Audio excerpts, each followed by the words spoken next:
Good evening. Welcome to the Selectmen's meeting on March 16th, a special emergency meeting being held. Mr. Clerk, could you lead us in the Pledge of Allegiance? Pledge allegiance to the flag of the United States of America and to the republic for which it stands, one nation, under God, indivisible, with liberty and justice for all.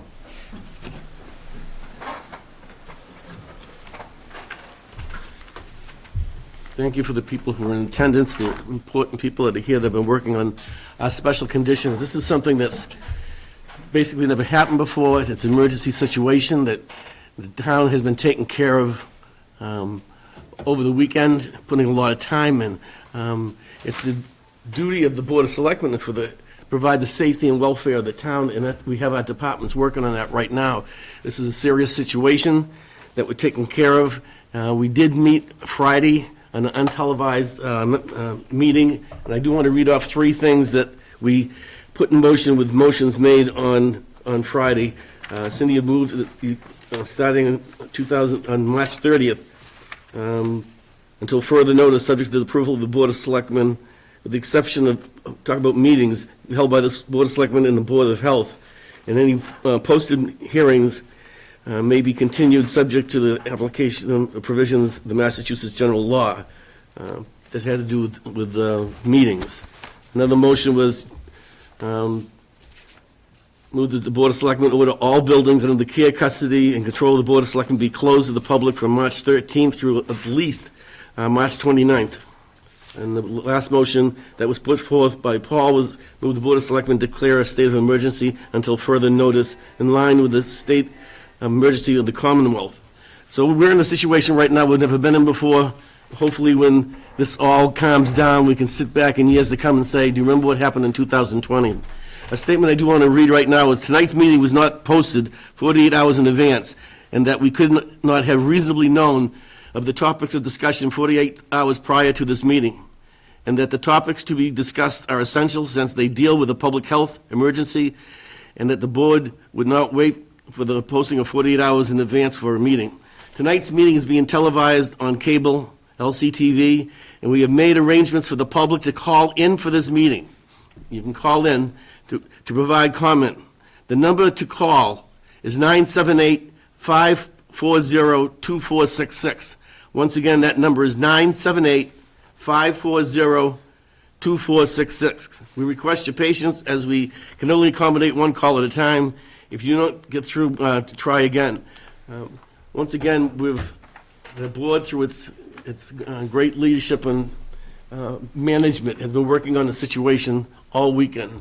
And I'd like to turn it over to our emergency director, our fire chief. Mr. Chairman, would it be possible for me to make one announcement on behalf of the light department, which they requested us to announce? Sure. The light department is closed to the public until further notice. Customers can make payments by using their drop box at 39 Ayer Road, mail, or through their website payment portal. Thank you, Mr. Chairman. Thank you. Chief? Good evening. We wanted to try to meet this evening to have a recap on developments over the weekend. The governor made his press release, or his new press release last night, and a few things that we wanted to cover that affect the town. Our gatherings of 25 or greater are prohibited in any public settings, private settings, that recommend to avoid in private settings. That these all go into effect tonight at midnight going forward. All restaurants and bars will be closed. Restaurants will be open for takeout only, effective for Tuesday going forward, and that's until April 7th for 3 weeks. All schools are closed in the Commonwealth for 3 weeks. Theaters may remain open with no more than 25 per theater. However, like for the theater in town, the restaurant portion would be closed. These are social distancing practices that they are encouraging, trying to reduce the spread of the COVID-19 virus throughout the Commonwealth. So as we've all received updates, the fire academy has closed, the police academy has closed. basically, there's just about every entity except for essential personnel in businesses that are remaining open. So we've been meeting today to discuss a few things. We've covered these topics. If you scroll into our next slide, we covered the 25 or more. We go into the social distancing, and this is some of the challenges that we're also facing and the questions being brought forward. Besides businesses and restaurants, different areas in town, one of them came up is parks and what we do. And I will say that Alicia, at first we indicated to Alicia that she certainly didn't need to be here because we had the general consensus, but I know she's on her way, so I just wanted to mention that to the board in case the board had any questions for her. One of them was basically to, as we've seen literally in the last hour, they are beginning to close some of the parks in some of the towns. I know Lunenburg and Acton have closed all public parks, and trails are open. Anything out in conservation land, that all remains active. We would recommend to follow sync, and we'd look to close the parks to the public. And speaking with Highway, we could post the lit signboard at 300 King Street, and at least post that the park is closed. It's going to be a challenge to really police that, to guarantee that nobody's there. We would hope that folks watching are out there between the media and everything else going on know enough to practice social distancing, which is that try to remain 6 feet or greater away from each other. So that would be one of the items that we'd be looking to cover tonight. I think going forward, there are a few additional challenges that are being faced throughout the town. And some of the concerns have been brought up about the transfer station. If you would like to. Sure. Joe, and this is more something that came up through you, so if you'd like to take the lead on this. Was a concern that we know we have to keep the transfer station open, there's no doubt about that.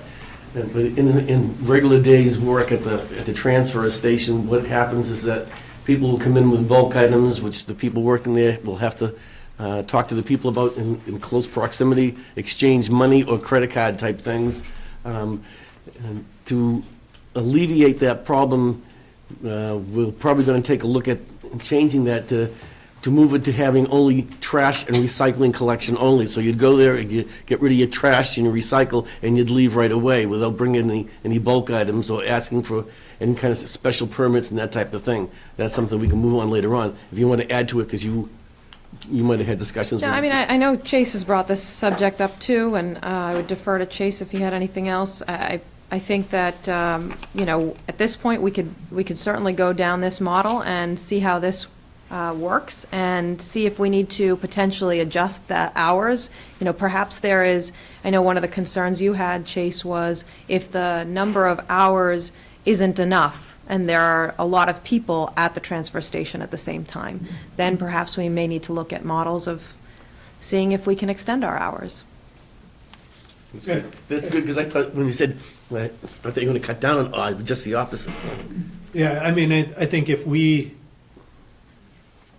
go to this model where we're just doing trash and recycling, we're minimizing any exposure to our town staff, that's great.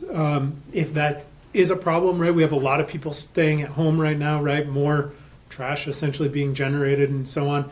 If we end up with more people at the transfer station at a given point in time than staff are comfortable with, and we need to expand hours, and it costs us some overtime,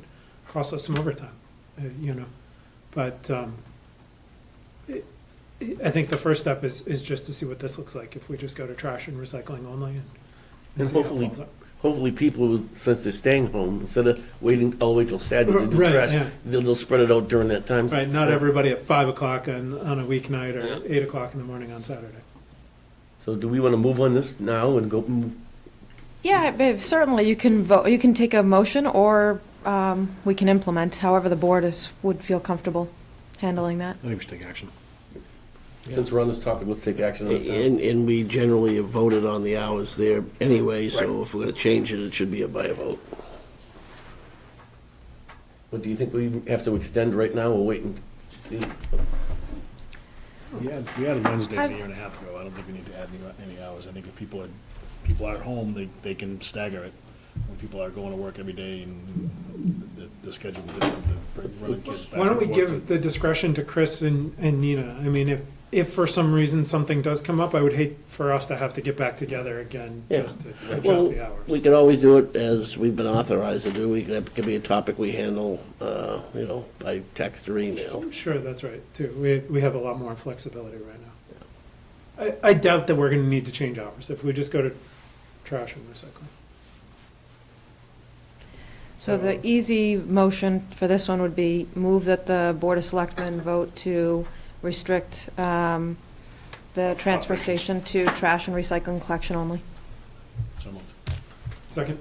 Moved in second, all those in favor? Aye. Those opposed?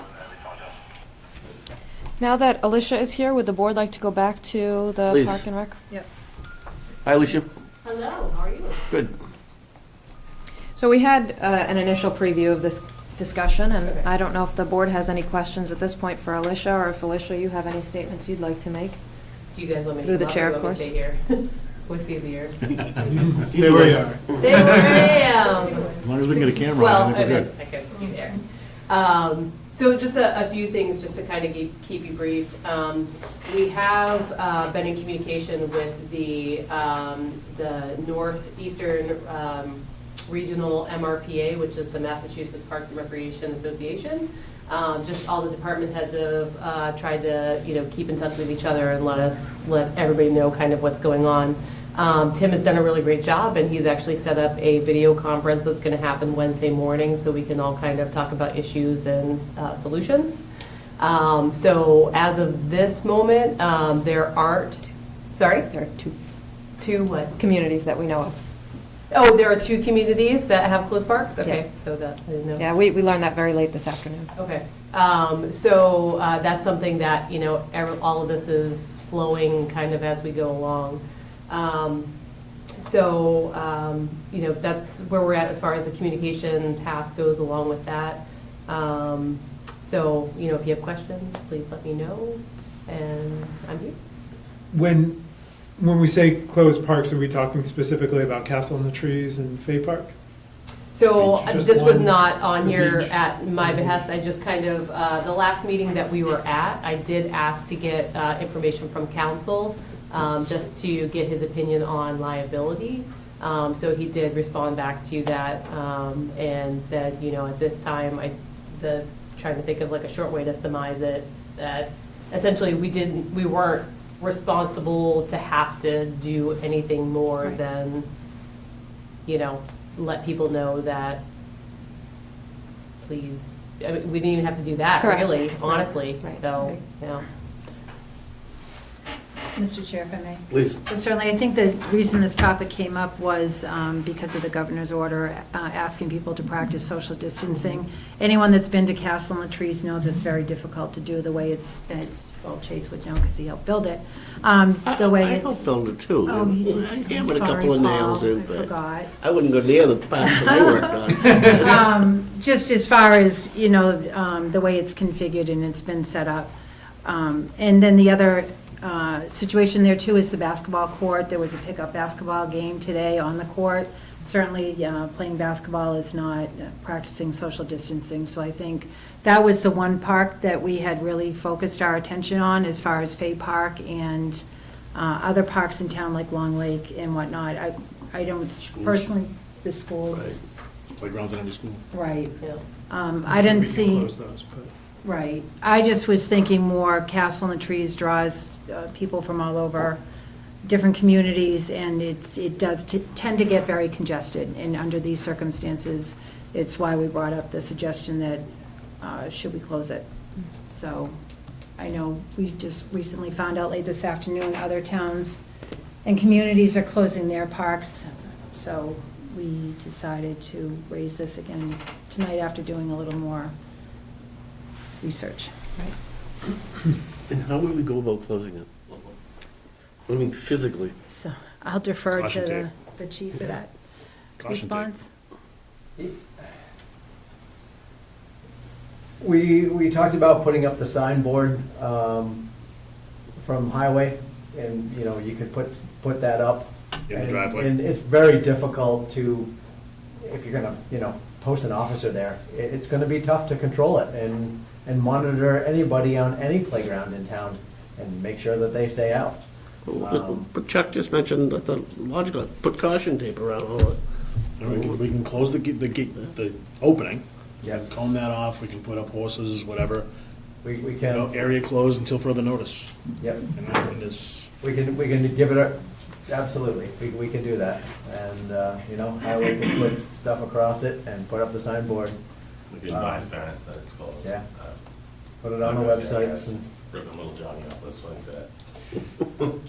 well, the reality is, that You know, our suggestion at first, sorry, I'm talking over you, was we went with the signboard up and basically advised people that there is no gatherings 25 or more right now, and that social distancing that you know, is part of what prohibits. And we, at first, we're going to just recommend that tonight to you, was to just put the signboard up with those recommendations on it.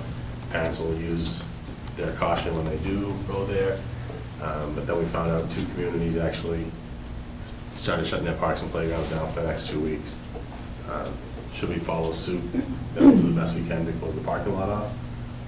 We'll close the actual playground itself off, and we'll monitor it as a police stance and advise parents, but that's pretty much the enforcement that we can do.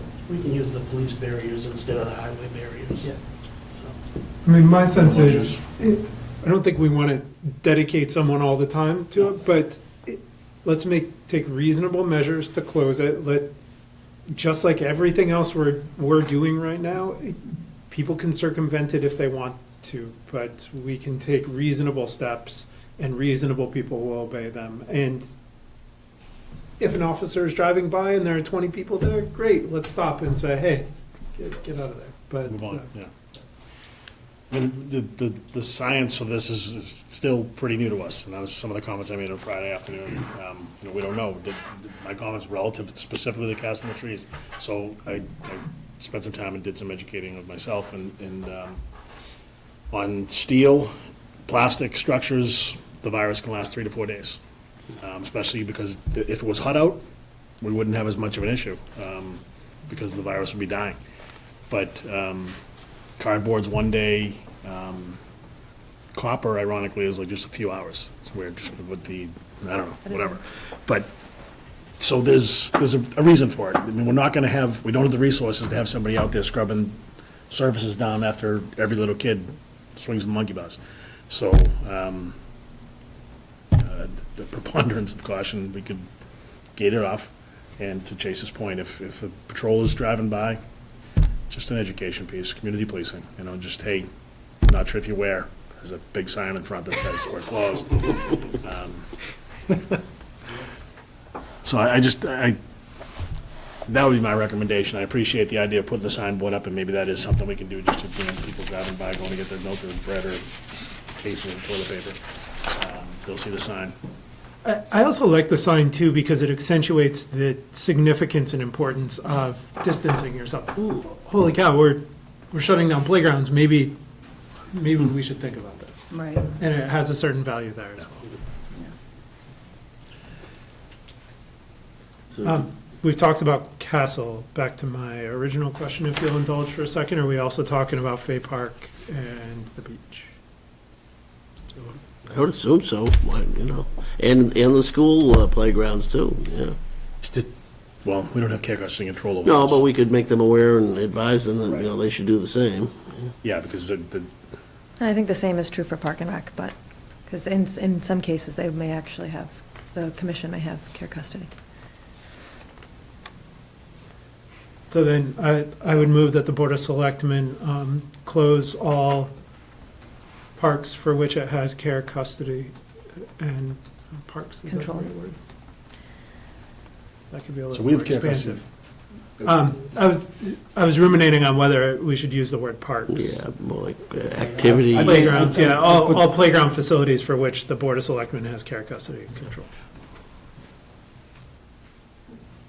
Do we have care custody Isn't control the of Park Fay and Park? And Recreation? the park commissioners have care custody Yeah. control of Yeah, Fay Park and Castle, frankly, and the beach. So, Is it the board making a, It's- it- but moving it's- to recommend that the Well, school I don't know. committee and Do I would think we- Board of Health could do we trump them overrule them, if nothing else. in this case? The Board of Health has a right to close this building. Right, that's what I'm saying. Not that I expect the Park Commission would disagree with us on this, but Blanket motion that we close the ones under our authority and advise those that do control them, if they're otherwise, to do the same. Alicia? So the three that you're talking about are under the care and custody of the Park Commission. So that was the quandary that I was in today of, do I try to get a special meeting? But the last Board of Selectmen meeting, we had it that only BOS and the Board of Health were to meet. So I can, so that's what would you like me to do? I say that we act on this and we beg forgiveness with the commissioners if we have to, agree. frankly. yeah. Put the signs up. Yep. How about the adult spaces, like tennis courts and that kind of stuff? They're all on school property? No, the ones around here too. This one's town. Should we be could doing that as walk well? This one, that's relatively easy. Just saying, we don't want to limit ourselves to playground if there's other similar things. They're all on school property, then, right? This Yeah. one's got turned No, over to you? this one we could do, yes. Okay. But the basketball courts at 300 King Street, that's, I think, what you guys were more concerned about. All the ball fields, are they under the control of? That's all. When you talk about ball fields and you, when we were speaking with the Board of Health, okay, basketball, yeah, we have one-on-one. Close Baseball, proximity. you're usually a pretty significant distance away from each other, for the larger fields, you could keep them open. And I hope that people use common sense. Well, when you have a Little League game, you're going to have 25 parents sitting next to each other, or sitting on the bench. All sports, all youth Yeah. athletics have been Yeah, right, all youth All sports. That's true. youth as well as MIAA and interscholastic. Yep. I mean, maybe with this, let's see if people behave appropriately, right? And tennis probably isn't an issue if it's just two people playing tennis, right? Baseball probably isn't an issue if it's dad out there, Hitting the ball. hitting the ball with his son. That's probably a reasonable thing to do. And if you guys see issues, let us know. That's We right. can take Yeah. action. Wait and see how people react, do what you can, alter later if we have to. Common sense. So did we just conclude that we have nothing that we can actually close? I think that's where we got to, right? But I would still make a motion that we, No, I think we do take action, and then if we find out after the fact that we didn't have authority to do so, we can address it then, but I think we take action. We still charge the barriers to go up and, We have martial law. right. Alicia? We have a police force. They I don't, just wanted to Alexander clarify, Haig. so the youth sports organizations have all said that they will abide by what the public schools are doing with Maya. So if there are large congregations, then those are impromptu or some other group that would be, putting those together. So I think, yes, that it is beneficial in those cases that if people are going to have, a group come together and do a pickup league or something like that, that's not appropriate at this time. So I'll reiterate my motion that the Board of Selectmen close all playgrounds in the town of Littleton. second. Motion been made in second. All those in favor? Aye.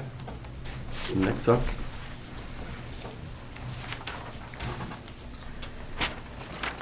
So the next item is staffing, and the objective to ensure continuity of critical operations. Some of the examples in particular that are presented here are, payroll, for instance, and elder and human services. making sure that we're able to continue providing either that function in the case of payroll or the service in the case of Elder and Human Services. So the first item kind of speaks to that. Can I interrupt? Certainly. Can I just have us turn over to Liz so she can let the public know exactly what the EHS is doing as far as the seniors go? Would you like to speak on that? Sure. So as of right now, all of our programs and activities are temporarily postponed. Meals on Wheels are still going out. There is hot meals this week. They can be picked up at the door, or the Meals on Wheels drivers through Minuteman Senior Services are still delivering meals. Transportation is postponed temporarily.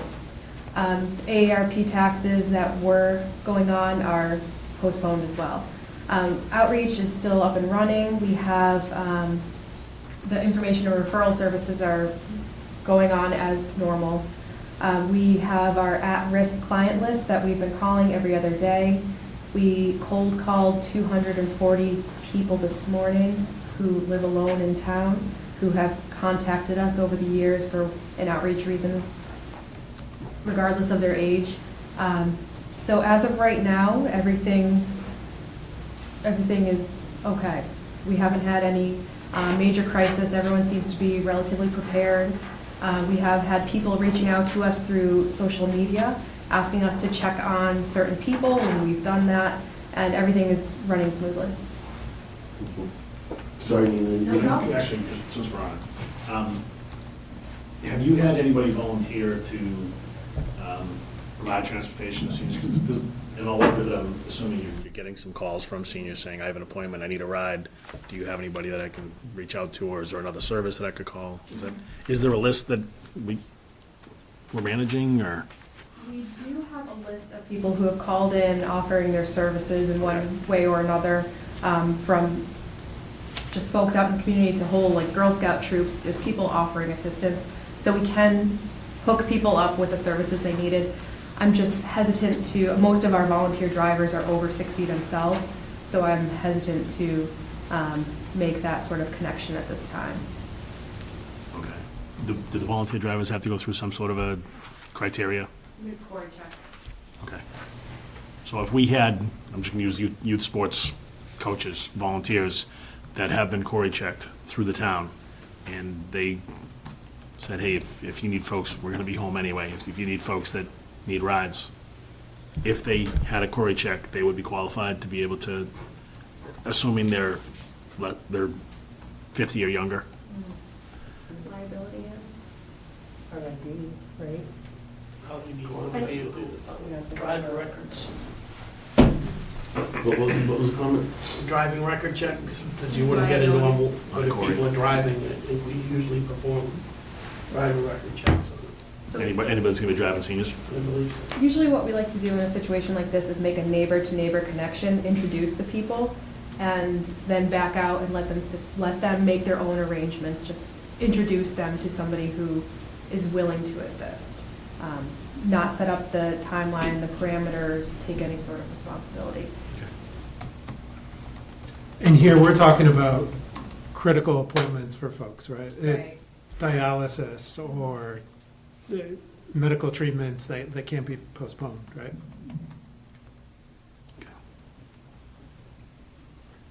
Didn't mean to interrupt No, you. no, this is a good discussion. So just getting back to this kind of concept, looking to kind of review high level some of the approaches we would take considering everything that we have going on in this pandemic. The first is that department heads make decisions for their departments to ensure continuity of their operations.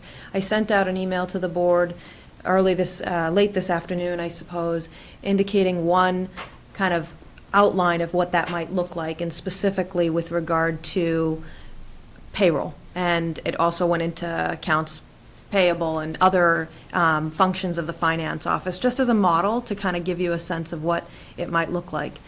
And in that scenario, considering we're closed to the public, considering a lot of things are going on and the plates are shifting in many senses, and we're trying to figure out what this fluid situation brings to us over time, some department heads may conclude that it makes sense to have some of their staff work from home so that, if one member of the department becomes sick, with the flu, let's say, hopefully just the flu, that the other person can take on responsibility and they're not in the same place getting the other person sick. Then the other piece is that department heads should also decide if employees should be sent home with paid administrative leave. I'm going to switch quickly to the guidance that we got this afternoon from KP Law that talks about whether the town has the authority to send employees home under paid administrative leave, and in essence, we do. There's two different kind of categories as it relates to town hall employees, and these are the two. I don't know if the board wants to read them quickly, or if you want me to read them out loud.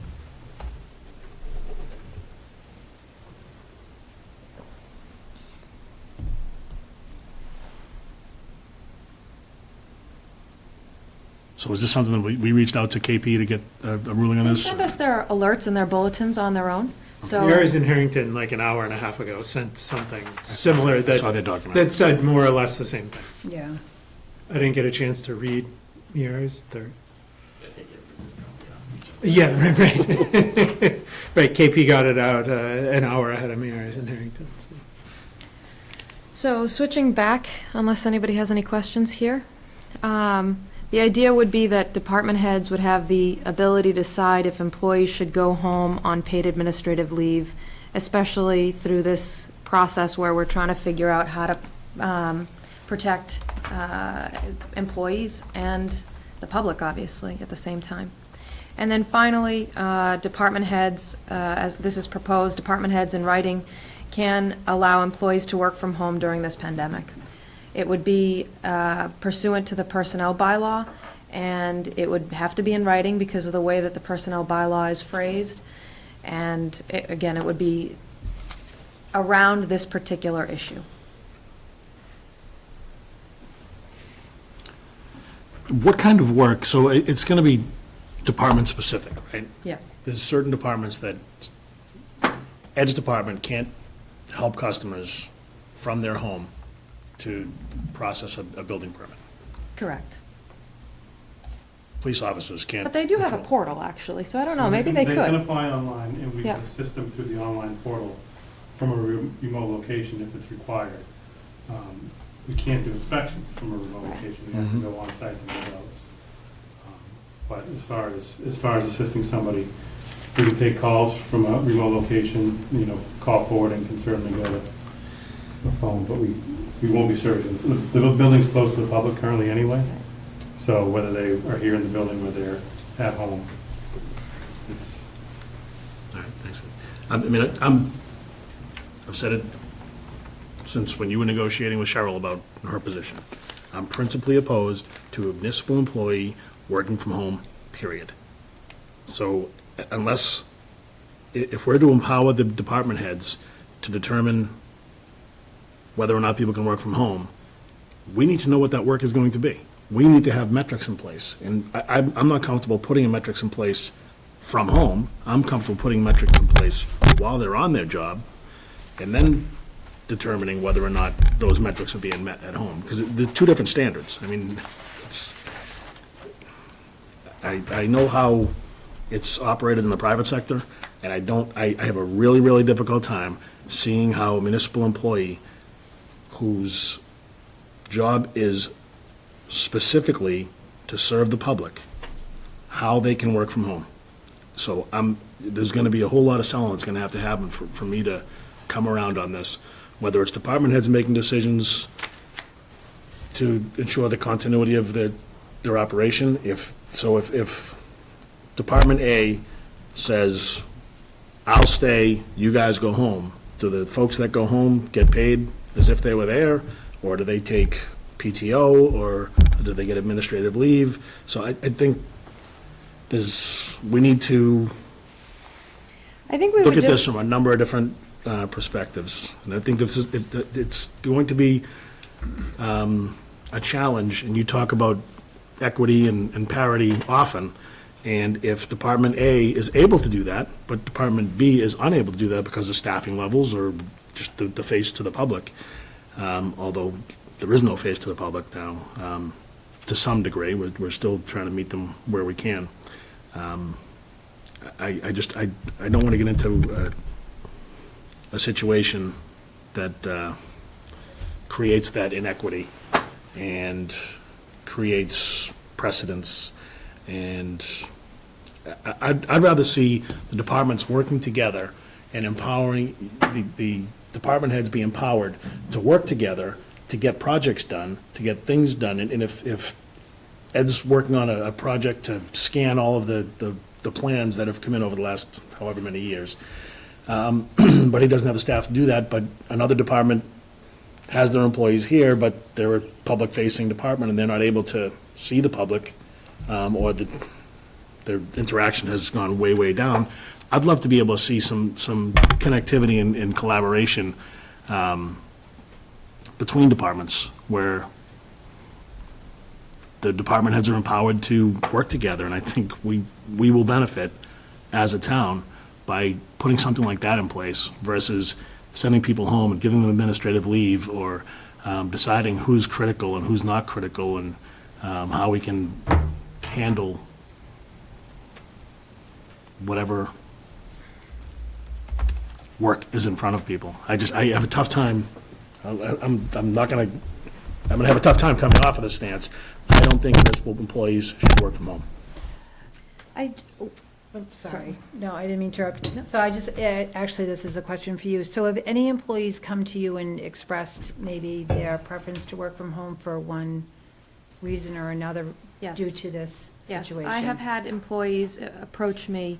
I'm aware of one employee who's uncomfortable, and I've been approached by another employee who's uncomfortable continuing to come into the office on this as a result of this pandemic. And we are in an unprecedented time. Absolutely. And I think we need to, my strong recommendation would be that we would model what other employers are doing at this time to the best of our ability. And I agree, and I see that there would be some inequities, but that's also the same situation as it relates to the line of your work. If the line of your work is one that requires you to come in, that you physically have to be here, like police, fire, highway, that is what it is. That is the line of work you're in. If your position is the town administrator, you continue to come in because you need to be a part of critical operations and making sure that the organization is functioning. But I think that there are positions where we can afford some flexibility and try to do our best to keep employees and their families, those who they go home to, if they become exposed and go home to, keep them safe as well. That's the critical component here. I don't disagree with that. I think there is another component that, and I've played this out and had arguments with myself to try to see both sides of this. I'm sure there are employees that, if their children are being told they can't go to school, now daycare is an issue. So, I mean, Sure is. I understand that there's a lot going on, a lot of dynamic here. My line of work, I'm still required to sell stuff, but I can't get into any customers because of the varying levels of, brick walls and other safety precautions that are being put up at prospects or customers' facilities. As a result, I don't get paid. I eat what I kill. So if I'm not able to sell stuff, it is what it is. That's the profession I chose. And I'm not looking for any pity or anything like that. That's just the nature of the business that I'm in. And I think the nature of the business that municipal employees are in, although this is uncharted territory, 100% agree. You mentioned police and fire, and they have to show up because it's the nature of their business. I would argue that the tax collector or the town clerk or any other department that works for municipal government also has to show up for their work because they work for the public as well. Would you be more comfortable with something if Miara's and Harrington's recommendations, one of them was to put it on a shot clock, essentially. So to make it clear in the policy that this was a policy that only extended so long as the governor had a state of emergency in place or something like that, so that it didn't become a so that we simultaneously recognize the uniqueness of this situation and didn't become a long-running policy?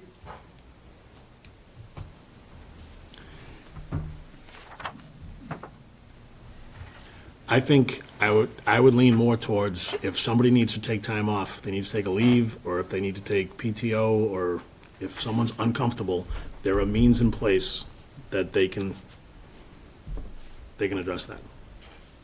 Those are that's them taking action with what's available before them right now. If they're waiting for us to say, yeah, go ahead, go home, we'll give you an administrative leave, and we'll pay you for it, it's the same policy that the federal government's using. Or, Well, I know some towns, surrounding towns are looking at putting people on paid administrative leave. I've Okay. had several discussions with several towns about that, and they are, some, towns are going in different directions, and I know Anne has had, is a part of a listserv that she Sure. monitors a little bit closer than I do, so if there are comments, Anne, please let the chair know. But I know that this is something that many municipal towns are considering and looking at, and they're kind of, my approach is not necessarily how the other towns are handling it. I want to handle it to the way it makes sense for Littleton. Agreed. And what I think makes sense for Littleton is a scenario by which if we have sensitive populations that we potentially look to put them on paid administrative leave, so we're protecting them. We also let those employees know that when they're out of the office on paid administrative leave, perhaps we do it on a week-by-week basis, so we're not going out so far into the future where things have cleared up and we can bring folks back. They're on paid administrative leave for that period of time, but they're also accessible to us. So if we had to send employee X home, that employee X, if that employee worked Monday through Friday, 8 to 4, that employee would be available 8 to 4. And if they weren't somehow available from 8 to 4, then they would have to take time that day. Because we reached out to them and we were asking them to do a function, but they weren't available. And so otherwise, they would be on paid administrative leave, and we would do our best to, without interrupting our operations and without compromising or creating more work for us as we try to handle this pandemic and planning for this pandemic, we can give work to them. But the reality is there are going to be some people who are going to be on paid administrative leave who can't work from home comprehensively. But then there are other employees who could, because their work is so online, or it is so advanced that Littleton has done such a phenomenal job in getting things like the inspectional services information on a portal that can be done predominantly remotely, and also has done such a phenomenal job in the work that it's done with its financial software to get all of that into a system that can be done from a remote place. Those people, in some senses, could work remotely and contribute full hours during their work. So I think the best case solution is we try to do this for, unique to Littleton. We use our best judgment, and we try to make sure every case we look at and every scenario we approach it in such a way to consider equity the best we possibly can. But the reality is, in situations like this, employees sometimes have to accept that we're doing the best we can, and we're not going to be able to do everything in all situations.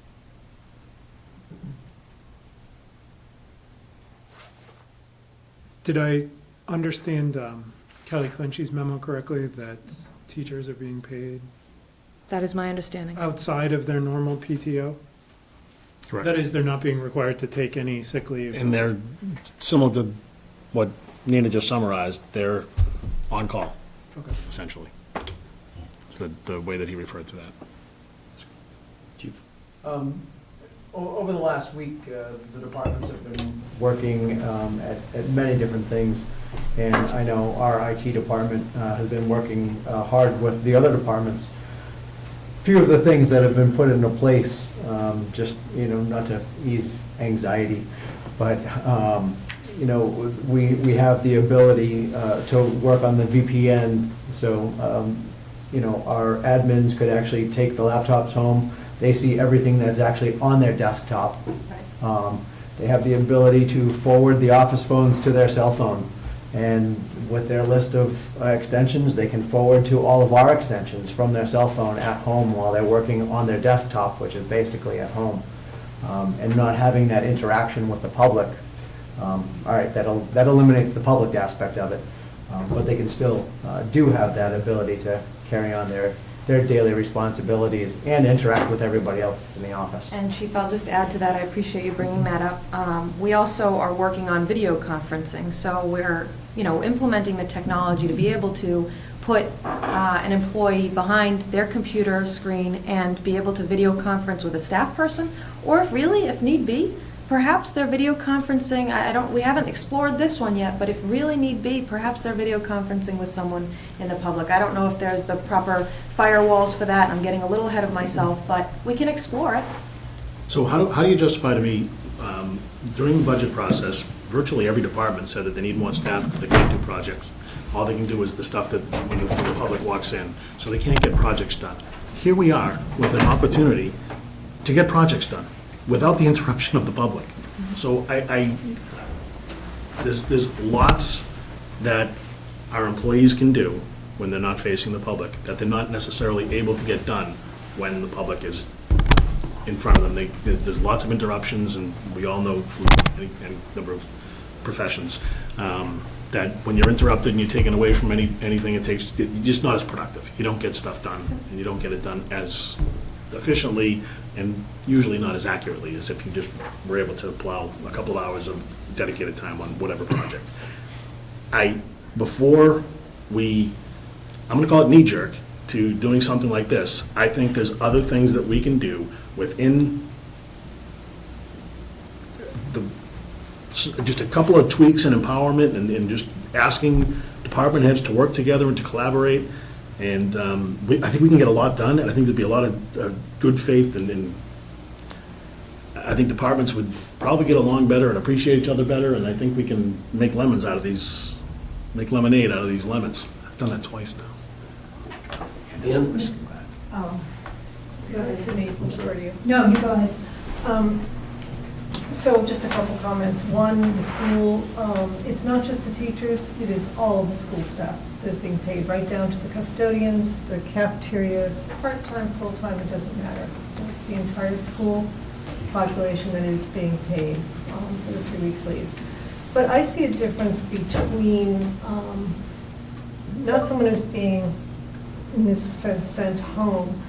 I see a difference in a high-risk employee that we may have that may be in our best interest to have them home. We do have people that have respiratory issues or are for other reasons at high risk, and it would behoove ourselves if we could allow them to do their jobs at home to protect them.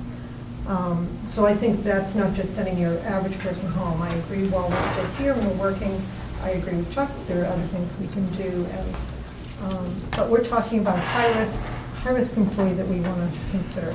There's I would say also- that's a case-by-case basis, yeah. Absolutely, and there's also the case of employees that we have taken their jobs away. We have stopped transportation, we have stopped programs, that means those employees no longer have their work to do. And I think that's a different scenario. That's like, snow day, we close. We have taken their work away.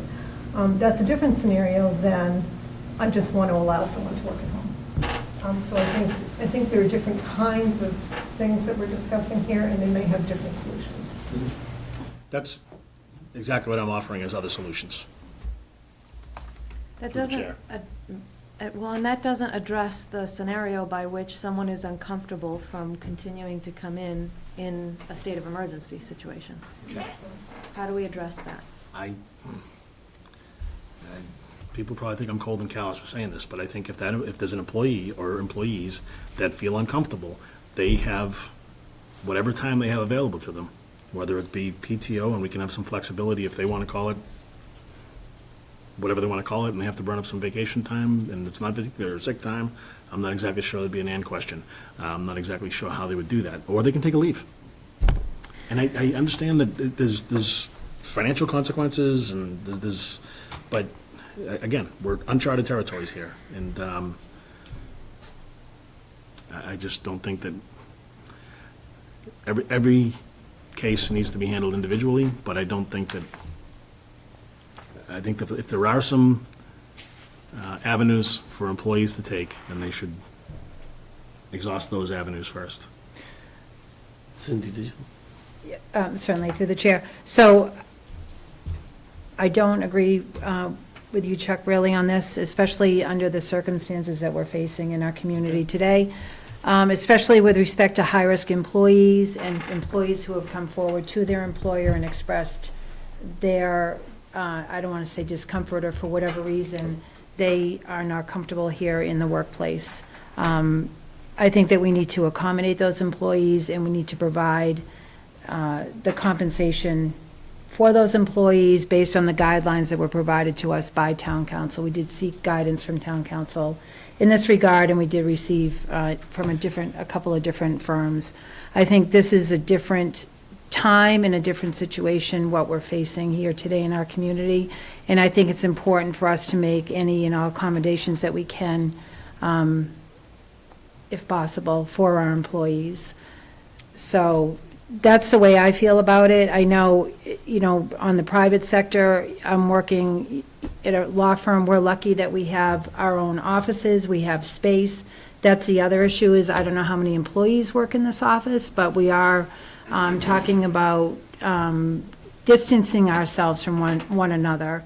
And if you weed out some employees who can work from home, then you are creating that distance that's been recommended as a means to help impede this virus that's affecting the whole world. So I think if we have a way to do that and allow employees to work from home, if it's not going to affect their work production, we don't know that because we're not doing that right now, and there's a way to monitor it, I think that we should try it and make those accommodations. It just, I don't see the downfall at this point.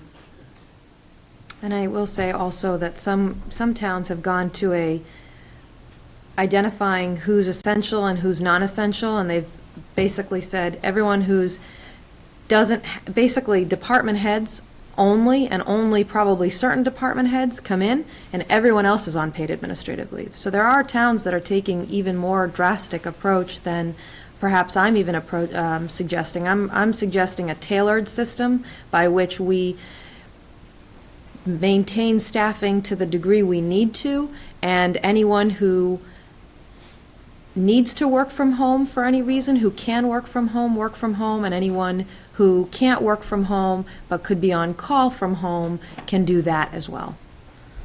And I go back to, and you mentioned it a moment ago, Cindy, if we go back to that guidance, for instance, If I can interrupt you right there, just going back to that guidance, the guidance also said that we're within the law, under the Mass Wages Act, for people to leave without pay, to stay home without pay. We're also within the law to do that. No, you're right. So Yep. I mean, the Absolutely right. letter from both law offices Sure. stated options. Sure.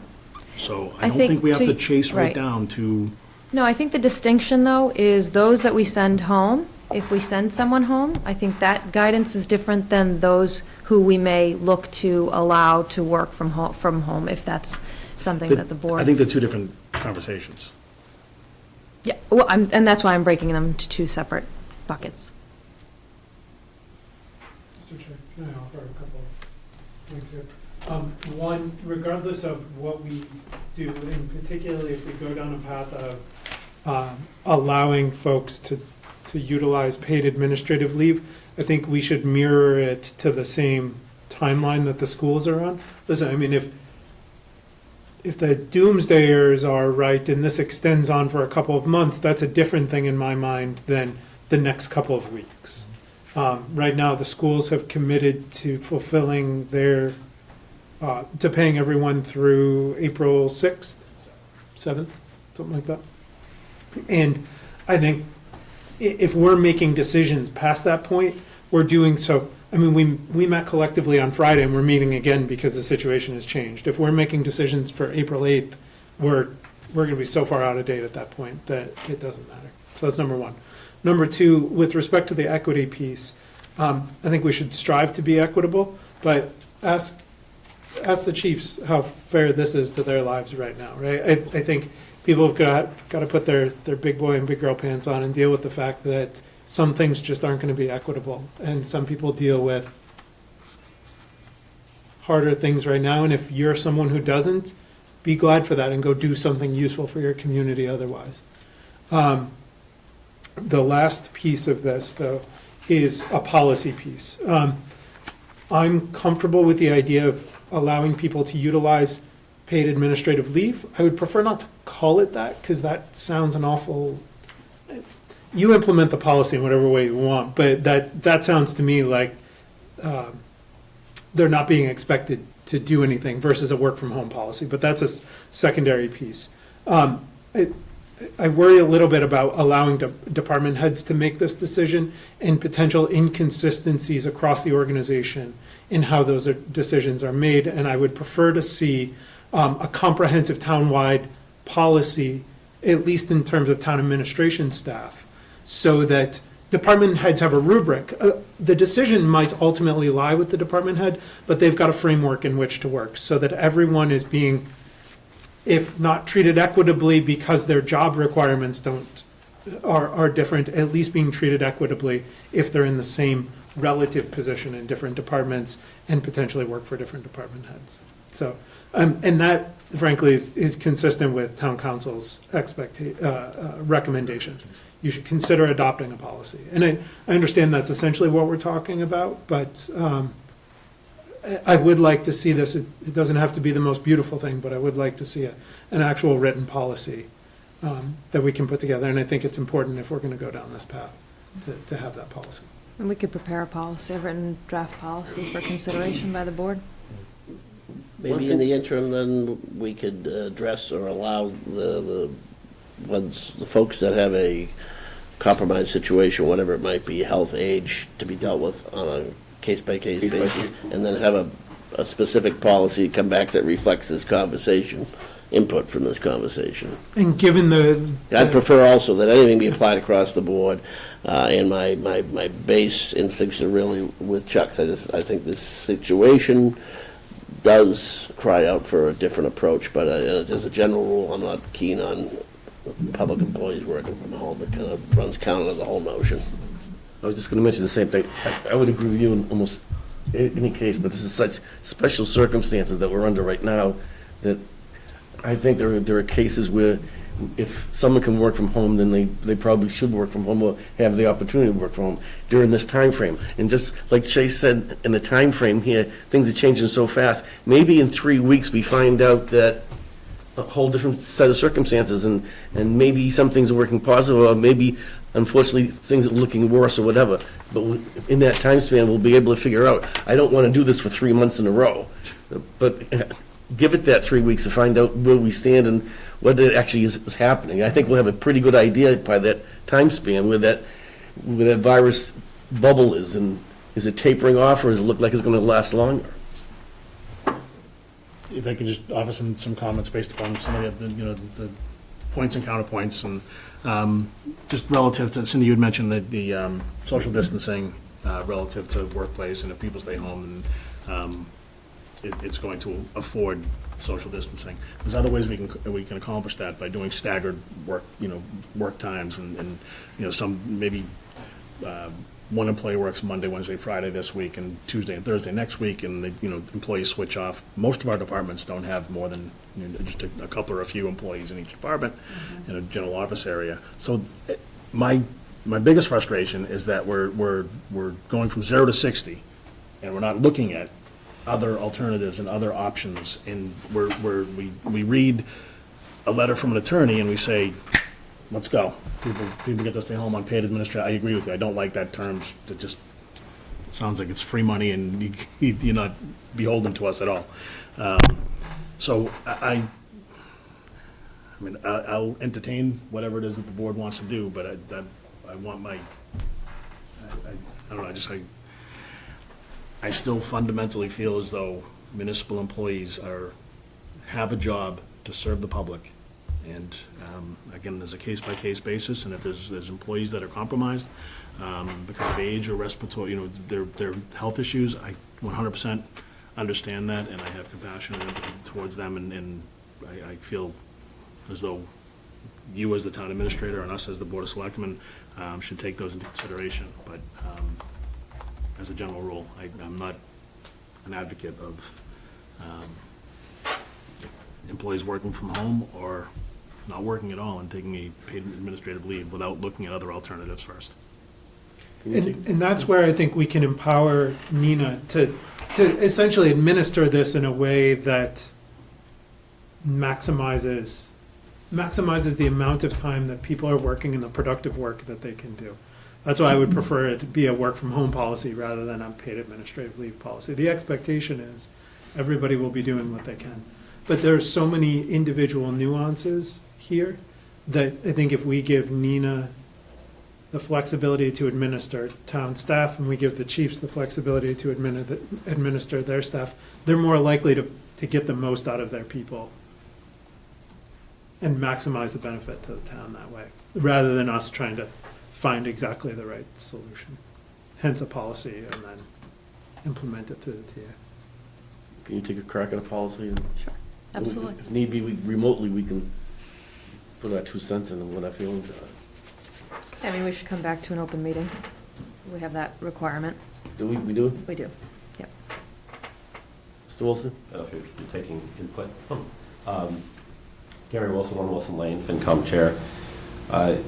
So this is going on, obviously, I've been a federal employee my whole life, so in HR, so we're dealing with these exact same arguments. The difference is, I think, this has been tested 1,000,000 times over. So it's probably caught a lot of towns by surprise, where if we already had a telework type policy in place, we'd be able to implement it, boom, problem solved. This is a unique situation, so we're trying to activate something that we haven't practiced before, right? You really have it's a three-headed monster right now. You have the individuals that currently should be under quarantine, maybe perhaps because they think they have the illness, someone in their home has the illness. That's being treated differently, and it should be treated differently by the town than someone that just says, I'm scared to come into work, I don't want to get sick. Do you see what I mean? So that's somebody that probably should take their own leave. We have all these flexibilities available to you, work-life balance, all these situations where you can take your own leave for that, and sick leave, be liberal with it, whatever we have to do. But individuals that obviously are sick should be given the maximum support of the town and whatever we can through admin leave or whatever. And then you have the spacing issue that Cindy brought up. If we're taking this seriously, the spacing issue, which everyone is beginning to down, it started at 50 groups of 250 people, down to 100, down to 50, down to 25. We're going to be at 10. Then we're going to. So I think we really have to look at what are we after with that group? If we're really serious about not having employees coming in together, we have to come up with some type of situation to telework individuals so that maybe half the building's occupied at a time. That's what the State Department's doing, and there's a lot of holes in that as well, but it's literally every other day they have half the staff at work so that people can be separated. That being said, we also know that when we come on board, we have a position description, just like you all town employees do, and in it tells you straight up, telework eligible, yes or no. So there's no doubt, if you're not a telework eligible employee and something like this happens, you're going to take your own leave to some degree, unless there's an emergency and everybody's getting admin leave, we shut down, that's a different story. But if you're not a telework eligible employee, that's what that means is your job can only be done in the office, with obviously some security, passport specialists and things like that, if you're looking at it from our type of work. But there's a whole lot of positions here that can probably get through this by use of some type of telework. Not all these positions, these emergency positions, absolutely not. That would be a no on the PD, right? But a lot of these jobs can. They have the access at home, computer. They can, as long as the manager knows where they are, how to get in touch with them with a telephone. This is where I can be reached. This is how I can be contacted. Even the public can be, on their answering machines can have that. I am not in the office, but I can be reached here. I am working from home if you have any questions. We can kind of get ahead of it that way. But this is something we have to take serious. This isn't going to get better. We're on the up. I know that the chief had mentioned a little bit of this earlier, but we're not over that hump yet. So this isn't leveled. This is going to get worse. So tomorrow, something else might happen where we're even shut down more. So we want to kind of go extreme here, I think, get ahead of this. I don't think we can kind of just wade our feet in it. And as far as individuals, Chuck, you especially, are really worried about telework and just, period, don't use it. What I would say to you, this is like Joe said, this is an extreme circumstance. You can have the debate on whether we should have telework at all, afterwards, just for normal duty. But I would tell the managers, look at the product of the work, what's being done, not whether you can see them or not. Because I could walk through this building or any building, and I'm not hovering over every employee 8 hours a day, right? So you can't really do that with a telework employee. So what are you basing it on, whether they're doing their job? If you're getting the results, if they're still producing and you're getting results from their work, that's what's important. Yeah, metrics. So try not to get hung up too much on the telework side, unless you're completely against, just like you said, the municipality's not, but that's your own, that's an opinion that you have, and you've had that from the start. But I think in this circumstance, I would save that argument for after this pandemic and use that maybe if you can convince the rest of the board. But for the pandemic, I think you kind of have to go the other way on this. That's just my HR opinion, and I know, Ann, you've got a lot of the same probably background. Mr. Chair, I think paid administrative leave, and I appreciate Tracy's distinction between that and work from home. They are very different. I think paid administrative leave, whatever you want to call it, is totally appropriate for those who we have taken their jobs away. They are without income today because they do not have a job because this pandemic had to shut them down. So those people, they don't have paid time off. They don't have vacation, sick time. They're under 20 hours a week. They are totally without income or without resources now. So I think that is an appropriate move for that situation. I think that work from home is totally appropriate under the direct supervision of your department heads. You have to trust your department heads that they are monitoring and managing, and they are astute enough to know who can work from home and who may not, or who may need more supervision, and what duties can be done from home. They know, and we've been discussing this for a while, because sooner or later we are going to have to face this in order to attract employees, just in general, it's coming. So we have been discussing it, but I think your department heads are very capable of managing that in this circumstance at this time. So I think there is a difference between paid administrative leave, whatever you want to call it, work from home, and then, yes, our single individuals that are uncomfortable or have issues, or those are one-offs that we can deal with. Thank you. I have more comments, but I think it's been really touched on by everyone. I could give you some examples if the board wanted to hear some examples, because there's the pieces we've discussed, and then there's the piece of the continuity.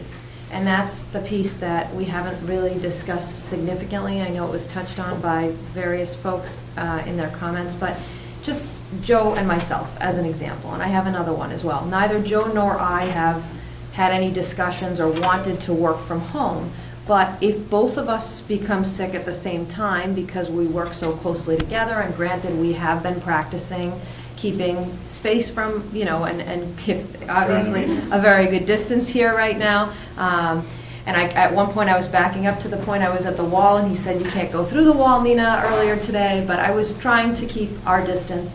But it would be a problem if both Joe and I became sick at the same time.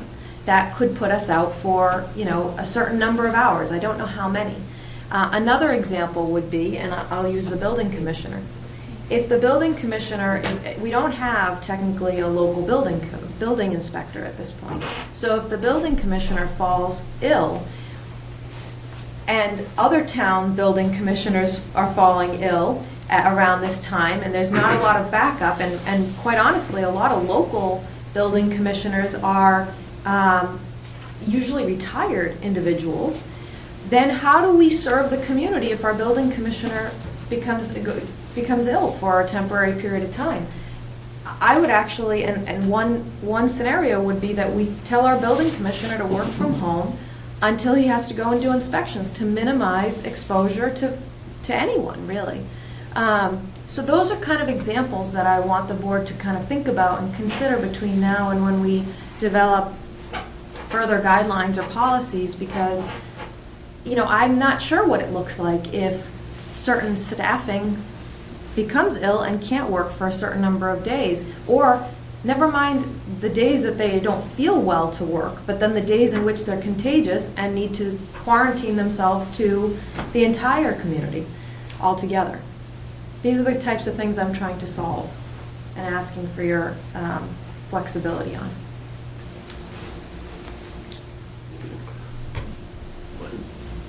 Thought there was at least consensus around allowing for special cases to be dealt with, although, you know, let us be noticed on that, and that the rest of it be packaged together in a written policy that's townwide that we can kick around, and get it with enough notice that we'll have a chance to read it and, you know, prepare any questions. Yeah, I don't think it needs to be Shakespeare, but Murray's and Harrington's framework is a useful one, right? They go through, are there essential employees, the non-essential employees have to stay home? If employees are required or choose to stay home, will they be paid, so on and so forth. Great, frankly, I would be more than comfortable with this is the policy with detailed answers to each of these. Great, let's hash that out. I think the only thing that we would want to overlay on that, if it's the same model of the K&P, is just the scenarios by which people could potentially work from home. Sure. Do we need a motion to affect the first thing that Paul noted?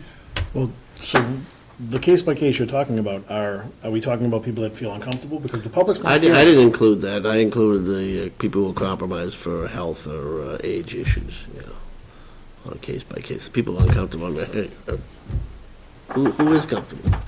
Well, I mean, even for the people who we've taken the job away, I think, to my first point about getting projects done, I think there's stuff that can be done in the town hall so that they aren't without pay. I think there's ways that we can employ them, keep them working. From home? No. I feel like we're going around in circles. Well, that's why I was trying to Yeah, cut the so two in half. let's go back so- to what Paul said. Well, let's just, cut them in half and deal with the first piece Yeah, first. and- exactly. Right. Which would be to authorize the town administrator and the other department heads to identify the people that, because of age or other health issues, should be offered the opportunity to be at home, however you want to handle it, on administrative leave, and inform the board of each of those cases. Right. And then on the second piece, put something in writing. So the first one is a motion we should take action on, right? On the Right. So the first one's in the form of a motion, then. second. Motion been made and seconded. All those in favor? Aye. Aye. And the second one, we'll just wait until, How long do you expect it'll take you to craft a policy that is meaningful? Not long. I imagine it's probably a priority. Okay. Liz? Hi, I'm sorry, just to clarify, did those motions cover the folks who we've taken the jobs away? No. No? Is there going to be a decision about that tonight? That's the policy that she's That's going the to put together. policy. As I understand it, am I correct, Paul? That was your intention? I assume that would be part of it. I think those are two separate policies. Well, present them as such, then. Yeah. I guess I would rather talk about that now, and thank you for asking that question. I don't see any value in taking someone whose job currently doesn't exist and asking them to come to work right now. It's contrary to the fundamental premise of separating this. And I guess I would rather take the interim action for the next couple of days of putting them on administrative leave until we see a policy. How many employees are we talking about? You have 5? Is that dozen, sounds like? We have 6 in that category that I know of. Six part-time employees who don't Six currently have a part-time, job because we are the non-benefited. public. These are all, one thing I think that we're leaving out, these are all high-risk employees that are on the upper age scale, to put it out there. Yes. That the government is recommending stay away from these public situations. Beyond the drivers, what other positions are we talking about then? We have one potential program in Park and Rec that's a teen program, which is the after-school, and school is closed, so that clientele has gone away. If I'm, Mr. Chair, I have one also. I have a small department, so I don't just want to violate any HIPAA rules or anything like that, so I have one member that also. I think we lose very little by doing that for a couple of days until we get this policy put together and figure out what it looks I'll like. agree to do it for a couple of days, but I want it reviewed, and I want to take a look at it, and I think there's other, I mean, I've proposed other options and other ways that we can work around this. But in the interest of, Yeah, and I'm all for doing it now to allow it to go in place, but it still seems a little loosey-goosey. I'd kind of like to see a list of positions. Names aren't important to me, positions. I just, so there's no misunderstanding about what we meant when we said it and how it was applied. It's understandable. Nick, is there number 6? If we schedule a meeting this week, we would be able to capture the time period without Yes, yes, we loss. Okay. And if it's Monday, it would be too late. We could wait until Or Tuesday close morning. Thursday. So if you wanted a Monday night meeting, yes, we could still accommodate. Okay. Do you need anything else? I don't think so, not at this point. you should be this PowerPoint. We haven't, not to put you on the spot, Gino, but we haven't said this such an important subject. Anything you want to relay that's coming from the board, our own Board of Health? You want me to say something? No. I just keep my mouth shut. Is there anything that you have to convey from the Board of Health, though? We haven't heard from the Board of Health at all during this. According to the Board of Health and according to the governor, any meeting that you have, as long as no more than 25 people, that's the only thing I can tell you. 25 people in a meeting, that's it. That's why you close the door. But as long as you have 18, as somebody likes to come in, and it's public, it's not an executive meeting. And you have to, actually, I don't know if you understand that, but if we had a meeting at the board, we could have said to you people, say, no meeting tonight, but the board, they get together. So that's why you're here. Anything else? The only other item that I wanted to mention tonight was that we should consider discussing at our March 23rd meeting, the town meeting and the town election, if rescheduling is needed. So we'll put some information together into the packet for the March 23rd meeting on this subject for further discussion, and I can certainly circulate information beforehand. If we're going to entertain this, is there a strong feeling among the board to push town meeting out a week or 2 weeks at this point? Because right now, the school committee is bound to take a vote on Thursday in order to meet the 45-day requirement. If we decide that we're going to push it out a week or 2 weeks, and we decide that tonight, they don't have to have their meeting on Thursday. So I don't know if that has any bearing. I don't think we've ever given it much thought, have we? Just talking. I know that, I mean, what Chuck just mentioned is something that the school committee is, or at least the school superintendent has approached me on a couple times, but I don't think, to your point, Joe, that the board has given, other than our last discussion on Friday where we discussed this subject.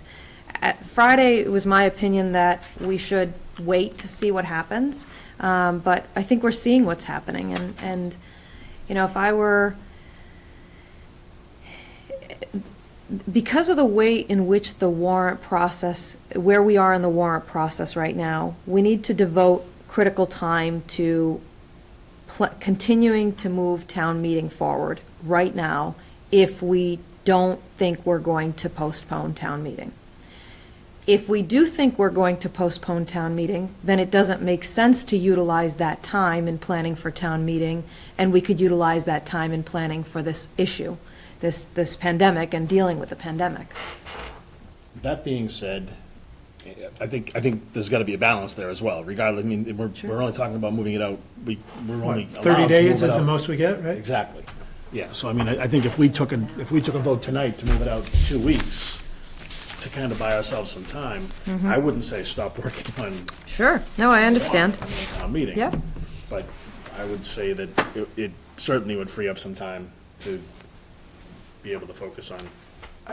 I also want to disagree with you a little bit, Nina. I think we do know where this is going, right? I mean, if we see Europe, who are 10 to 14 days ahead of us, we don't have something magical that is better than what they're doing. We're essentially on the same trajectory. So we do know where it's going. That's why all these folks are in the room. And so I guess I would advocate for 30 days rather than 14, just because, maybe 28, right? Keep it on a Monday, but just because what we see is that this is in all likelihood going to get worse before it gets better. And probably 2 weeks from now, we're going to be having the same discussion about pushing it out 2 more weeks. You don't want to be putting it on Memorial Day. So, That's a good point. if I may, Mr. Chair. Please. So what the governor said was that the town moderator can extend it by 30 days. But select boards 21. can go beyond the June 30th deadline. If he's declared a state of emergency. So we can move it out, if Tim can move it out 30 days, we can Right. move it out 14 or 21 tonight, just so that school committee can stand down. You'll know what you have as far as a workload to some degree. Right. And to Chase's point, we do know what we're up against. So if we move it out at least 2 weeks tonight, and then circle We back. buy ourselves some time to think about it. Nobody. Maybe it's 21 days. Maybe Sure. to Paul's point about Memorial Day, maybe it's the Monday before Memorial Day. All right. And this is just with respect to town meeting, not town election. Elections. Well, I think are elections hard. we should do meeting first and then come back to election. 'cause I don't that's a think we have different animal. the same authority with the elections. That was No, I do think spelled we- out to take a Fundamentally state law different. change, and that's. Yeah, I do that's think not we gonna need to happen. have the town clerks involved in that discussion. And she had said that at our last meeting, the town clerk said that we could not extend the Nope. town election. Without a petition to the general court. Okay, That's my recollection, yeah. okay. All right. So move to push it out. Do we have the Wanna- date that do we want to do move it 21 to? days? Cindy, you have the calendar up? As long as we're not interfering with whatever Monday it is that's Memorial Day, which is, Memorial Day is early. Right, the new fiscal year. Well, so we You can, can. technically, yeah. Yeah. Who's Per the guy that's recent, speaking up in the back? well, and, yes, we can. Governor has given us that letter. Memorial Day. 3 weeks is actually Memorial Day, what's that? 3 weeks would be Memorial Day, so. right? 4 Because weeks. town meeting is the Fourth. 4th, right? Well, then do the four weeks then, just to, So we've fallen to 4 weeks anyway, right. June 1st. Yeah, because I think it's the 25th is Memorial Day. You're just trying to hang in there as chair. No, no, no. So what is the date You then? can't wait to give that one up. Little Bell's gonna ring it, I'm out. So this, Kathy's gonna be on the other end of that bell. No, whatever she. Separated. So what do we need here? A motion to move the date of town meeting to June 1st, 2020? Yes. Second. Motion been made in second, all those in favor? Aye. Suppose? Anything else? A couple other things. So town elections, right now, the current setup have a certain interest in this.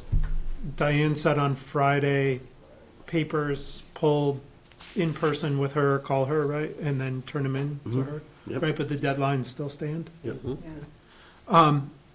I had a couple other things, if you'll entertain a couple of discussions, Joe, while we've got particularly public safety folks here. Sure. One of the things that again, looking into the future a couple of weeks, some countries are doing successfully to cut down infection rates is drive-through testing setups.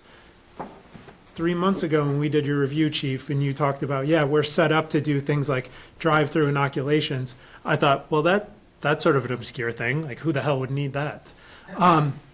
It's now less obscure. What I wanted to ask is if we could start thinking about what sort of drive-through testing might look like, how that would be set up. Would that essentially follow off your drive-through inoculation playbook? I'm not necessarily expecting answers right now. We don't have the tests to do that, but that is something that other countries, other communities have been able to identify people and get them tested and get them quarantined as quickly as possible. So, We've had some preliminary discussions with the volunteer corps, and the makeup of them includes some nursing staff. And a combination between them and some of the public safety, we would have the ability for that makeup to create a situation like that. But currently, there isn't testing. They've rolled out 5,000 of them. They are still distributing them to different facilities. Until that ramps up and there's an abundance of testing supplies, that's when we could potentially look at having, creating a testing environment like that. But until the supplies actually get out to all the medical facilities and then expand upon that, right now, everybody, we're all asking the same question. for sure, that's the rate limiting step right now. Is there anything that we can be doing right now to make sure that we have the people trained to support that testing, to get the materials, supplies, whatever else we might need, so that when that particular rate limiting step is gone, we no longer have limitations on doing this? The district fire chiefs, we had a conference call this morning. We're doing it again on Friday. That was actually one of the discussions. So as the situation evolves, and in some cases, the situation has changed from the start of a meeting to the end of a meeting. So it really is very fluid and evolving. As the situation changes, geographically, the district is talking about this and trying to prepare for it as things roll out. MEMA is also helpful. Can't tell you the number of emails that came out today, but there are a lot of things in process through DPH, MEMA, CDC, and they're trying to, implement waivers. Huge thing is supplies, getting these testing materials, and then we can work as they become available. But currently, it's a hurry up and wait situation. Okay, understood. And all you gotta do is let us know what you need. Thank you. Something. Put you in a suit. Honestly, I mean, when I say that though, I say it half jokingly, but, again, if the rate limitation is, we need people to get a certain amount of training to be able to support that. We got a lot of people sitting around right now working from home or otherwise not with productive work to do. If there's training that they can get their hands on that would make them productive in that scenario, great, let's know about it, so. I'll pass that on. Couple other things that I wanted to bring up. Question about enforcement of Governor Baker's closures and number of people and things like that. Where does that enforcement go through? Does that go through you, Chief? Okay. So in regards to the bars and restaurants, what we've been advised to do is, say for instance, a bar is open, we'll make note of it, we'll go there, we'll tell them that they're supposed to be closed per Governor Baker. We'll write a report up to it, and then we'll actually forward it to the licensing authority, and hopefully follow the suspension license or loss of license. Okay, so their license is genuinely on the line? Yes. Okay. And it's basically gonna come to the Department of Public Health, the order 620. But it's gonna come to them as to where the violations and fines are. But basically, the biggest tiger in this, that has biggest teeth, is going to be licensing or pulling license. Okay. I guess that's principally what I wanted to know is where are the teeth. So does that come through us or right to ABC? It'll come local law first. Last question, this is for the board. What is our plan when somebody tests positive in Middleton? Are we issuing a press release? Is that going to be par for the course at that point? How do we want to respond to that? Good question. Well, what's the state's protocol on it? It's a HIPAA violation to actually say that somebody in Littleton actually has it. It will be, well, the Board of Health, it gets placed into the Maven system. The Board of Health will contact emergency services and let us know that there is a case in town. Yeah, I'm not saying we wouldn't be need who, specific. but But, you know, and it could be as simple, as quarantining at home, and they're taking care of themselves for flu-like symptoms. And, you know, as far as potentially a notification wise, you know, Name and address will be released to the police and fire. yeah. That's not basically be released. to- yeah, I'm not saying that the board should say who, right? But a press release, you know, do we need or want something? I'm not sure that we do, but I think we should kick it around rather than just wait for it to happen and then. I don't think it's Decide at something the that we need to do. And then, so, say we get one case, what if we get another case? Are we gonna keep a tally? I mean, I just think we just, We've got neighboring towns that have it, but they haven't been announcing it. All that stuff comes out of the state Comes out public of the health state under officials. Middlesex There are County. multiple in quarantine currently, right, and there's no need for yeah, any worry about it. Right. It's, in most cases, all precautionary. That's- I don't think there's anything to gain from doing that. I tend to agree. We need to make sure it gets reported to the state officials, obviously, if we're aware of a local case. but- Right, yeah. That was all I had on my list, Joe. Anything else? Would- Mr. Chair, just wanted to point out, I did send an email to Nina and stuff, our accreditation got pushed off till May, so we won't be going through that next week, just so you're aware. Thank you. Move to adjourn? Does the board want to, if the board has had an opportunity, which you may not have, review and release the minutes? We could Oh, also yeah. do that at the next I'd like to meeting. make a motion that we approve the minutes of the March 13th meeting as presented. Yeah. Withdraw my motion. I'll second Paul's motion. Motion been made and seconded for the minutes. All those in favor? Aye. Does it make sense for the three of us to get on a call as soon as these minutes are put together to approve them so that they can be put out for the public as well? I would rather utilize the flexibility we have with the open meeting law. Three of us can get on a call tomorrow. Chair, or all chair, five vice of chair, us. and clerk? I'm fine with it, but I think it would be valuable to actually release the written minutes as quickly as possible. We technically have release to them in post a draft minute. form We anyway. can, we Yeah. could. Sure, that's fine, but I'd like to see them out there. Okay. Is the board comfortable with, just, it sounds like a majority. Yeah. That's all we need. Draft. Okay, draft. Yeah, put Done. them on draft, that's fine. Done. Motion to adjourn. Second. Motion made and seconded to adjourn. All in favor? Aye. Thank you all. Stay healthy.